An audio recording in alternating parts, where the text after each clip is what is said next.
بسم اللہ الرحمن الرحیم۔ السلام علیکم۔ مزمل وائس آفیشیل میں خوش آمدید۔ پروفیسر صاحب اور ان کے کچھ دوست ایک تقریب میں مجھے ملے۔ کالج کی کوئی تقریب تھی۔ ایک صاحب مجھے دیکھ کر بولے، تم فارس ہو نا؟ میں نے سلام کیا، جی سر، میں بندہ ناچیز فارس ہوں۔ ایک صاحب نے ٹائی لگائی ہوئی کہنے لگے، فارس تم سے کچھ ضروری بات کرنی ہے۔ پروفیسر صاحب میرے دوست تھے، ان کے ساتھ کچھ لوگ تھے، وہ سب پڑھے لکھے اور دانش مند تھے۔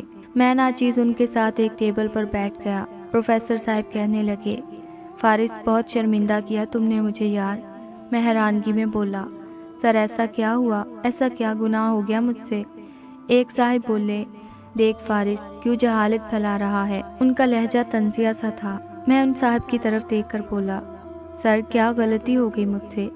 ایک صاحب جو کسی یونیورسٹی میں لیکچرر تھے کہنے لگے، فارس تم کو اردو لکھنا نہیں آتی، اردو زبان کو تباہ کر رہے ہو، یہ رونے دھونے والی تحریر لکھتے ہو، رائٹرز کے نام بدنام کر رہے ہو۔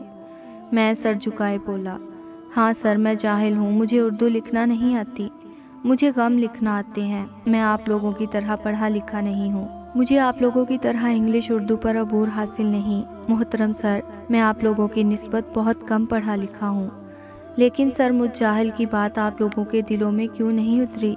آپ لوگ ٹائی لگا کر مہنگے کپڑے پہنے کتنی آسانی سے مجھ پر تنقید کر رہے ہیں۔ مانا میں جاہل ہوں، لیکن الحمدللہ میں ایک باضمیر انسان ہوں۔ سر میرے ایک سوال کا جواب تو دیں۔ میری باتیں سننے کے لیے اسٹوڈنٹس اور کچھ اساتذہ اکٹھے ہو گئے۔ سر آپ نے کبھی محسوس کیا ہے آپ کسی کے ساتھ مخلص ہوں، آپ کسی کے لیے اپنا سب کچھ قربان کر دیں اور پھر وہ آپ کو بلا وجہ آپ کے منہ پر تھوک جائے، آپ کی ساری وفاداری، وہ آپ کا دوست ہو، بھائی یا کوئی بھی رشتہ ہو؟ سر مجھ جاہل کی بات سمجھنے کے لیے نہ اردو نہ انگلش کی ضرورت ہے۔ سر بس اپنا ضمیر زندہ کریں اور اپنے ارد گرد تڑپتے ہوئے بے بس لوگوں کے درد کو محسوس کریں۔ کوئی کہیں کسی محفل میں بیٹھا کسی بات پر مسکرا رہا ہو، پھر اچانک اس کے خیالوں کی دنیا میں کوئی اچانک آ جائے، وہ مسکراتے ہوئے اداس ہو جائے، پھر وہ سب کی طرف دیکھے اور اپنے آنسو کو روکنے کی کوشش کرے۔ سر اسے یاد آئے کیسے کسی نے اسے برباد کر دیا، کیسے کوئی اپنا بنا کر دغا دے گیا۔ سر وہ مسکرانے کی ناکام کوشش کرے، پھر ایک آنسو اس کی آنکھ کے دامن میں آ گرے۔ کبھی محسوس کیا اس آنسو کو؟ وہ کتنے درد لیے آنکھ سے نکلا ہوگا، وہ کتنی چیخیں اپنے ساتھ خاموش کروا گیا ہوگا۔